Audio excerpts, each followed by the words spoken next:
بسم اللہ الرحمن الرحیم۔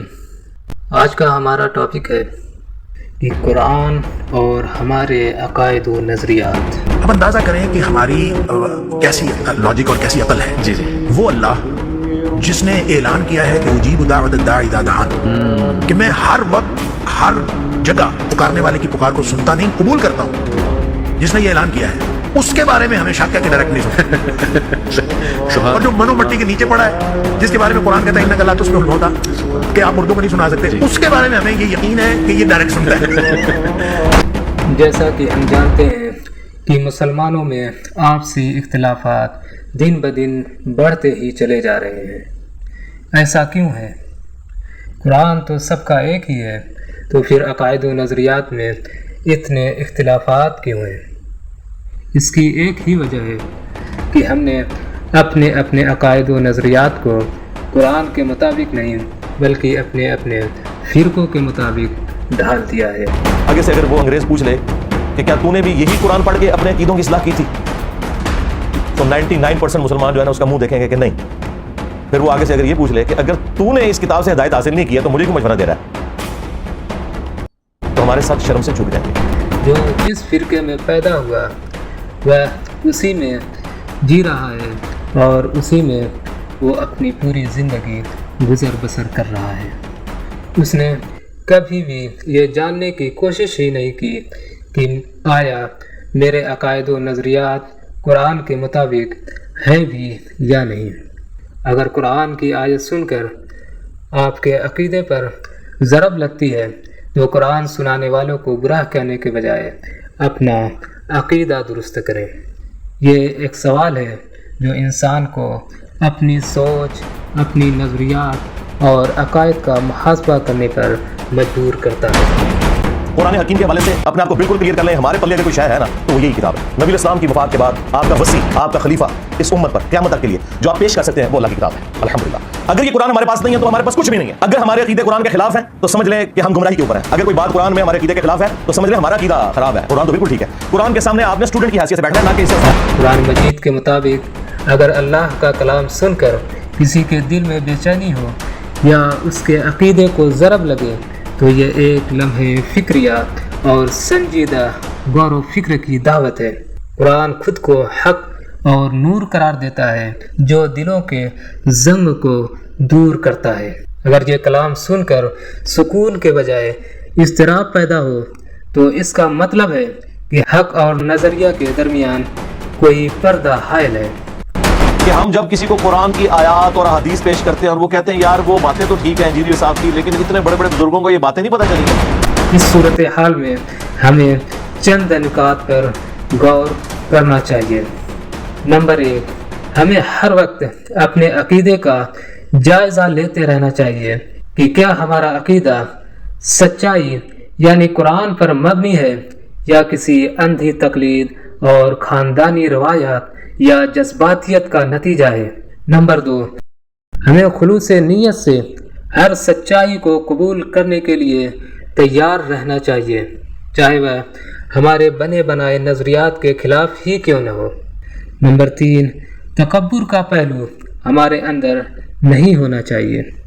قرآن کہتا ہے کہ جب سچ سامنے آئے اور انسان اسے قبول نہ کرے تو یہ تکبر کی نشانی ہے۔ قرآن کی آیت سن کر دل کا کانپ جانا ایمان کی وجہ ہی سے تو مطلوب ہے، لیکن اگر ضرب اس لیے لگے کہ وہ کلام ہماری منمانی خواہشات اور نظریات کے خلاف ہے تو یہ لمحہ یقیناً اپنے آپ کو بدلنے کا لمحہ ہے۔ دنیا کے کسی مذہب کا ماننے والا مولوی، چاہے ہندوؤں کا ہو پنڈت، چاہے وہ جیوز اور کرسچنس کے پادری ہوں، چاہے سکھوں کے گرو ہوں، کبھی یہ نہیں کہیں گے کہ ہماری کتابیں ڈائریکٹ نہ پڑھنا گمراہ ہو جاؤ گے۔ صرف یہ مسلمانوں کا مولوی ہے جو کہتا ہے قرآن بخاری مسلم ڈائریکٹ نہ پڑھنا گمراہ ہو جاؤ گے۔ کیوں؟ اس کو پتا ہے جو صدیوں سے ہم نے کہانیاں کرائی ہیں نا، قرآن نے وہ کہانیاں نہیں لکھی نہیں۔ سب کانٹیننٹ میں صوفیاء کو داخل ہوئے 1000 سال سے زیادہ گزر چکا ہے، کسی صوفی نے قرآن کا ترجمہ نہیں کیا۔ ایک شاہ ولی اللہ نے کیا، وہ بھی گمراہ ہو گئے۔ پہلے وہ بابوں کے اور قبروں کے ماننے والے تھے، قرآن کا ترجمہ کیا تو وہ دوسری طرف لگے، اسی لیے میں نے بزرگوں نے رسک نہیں لیا تھا۔ قرآن مجید میں اللہ تبارک و تعالیٰ کا ارشاد ہے، بے شک مومن تو وہ ہیں جب اللہ کا ذکر کیا جاتا ہے تو ان کے دل ڈر جاتے ہیں، اور جب اس کی آیتیں ان کو پڑھ کر سنائی جاتی ہیں تو وہ آیتیں ان کے ایمان کو اور زیادہ کر دیتی ہے۔ قرآن پاک کی بات لوگوں کو نیا دین لگتی ہے کیونکہ انہوں نے قرآن کو سمجھنے کی کوشش ہی نہیں کی۔ انہوں نے قرآن کو صرف مردے بخشوانے، مریضوں کا علاج کروانے، دعا اور تعویذات بنوانے اور قرآن خوانیاں کروانے کا ذریعہ سمجھ رکھا ہے، جبکہ اللہ تبارک و تعالی نے قرآن کو لوگوں کی ہدایت کے لیے نازل کیا ہے۔ ان سب کے ذمہ دار خود ان کے علماء ہیں جنہوں نے اپنی عوام کو قرآن سے دور رکھا اور اپنی لکھی ہوئی کتابوں سے ان کو جوڑے رکھا۔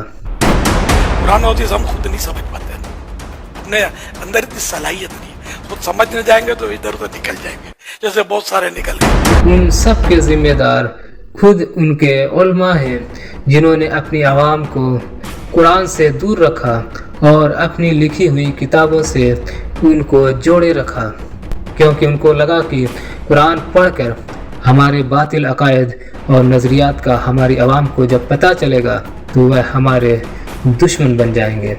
اس لیے انہوں نے قرآن کی منمانی تفسیرات کر کے عوام کے سامنے پیش کی اور اپنے منمانے عقائد کا دفاع کرنے کی پوری کوشش کی، یعنی اپنے آپ کو قرآن کے مطابق ڈھالنے کے بجائے قرآن کو ہی اپنے مطابق ڈھال دیا۔ یہ لمحے فکریہ ہے، ان سب کو رجوع اور اپنی اصلاح کرنی چاہیے۔ اللہ تبارک و تعالی سے دعا ہے کہ ہم سب کو ہدایت عطا فرمائے، آمین یا رب العالمین۔ تفسیر کے حوالے سے عموماً اہل بدعت جو ہے نا، ان کی طرف سے بڑے دھوکے دیے جاتے ہیں۔ وہ کہتے ہیں نہیں، قرآن پاک کی آیات کا شان نزول بھی دیکھنا بڑا ضروری ہے۔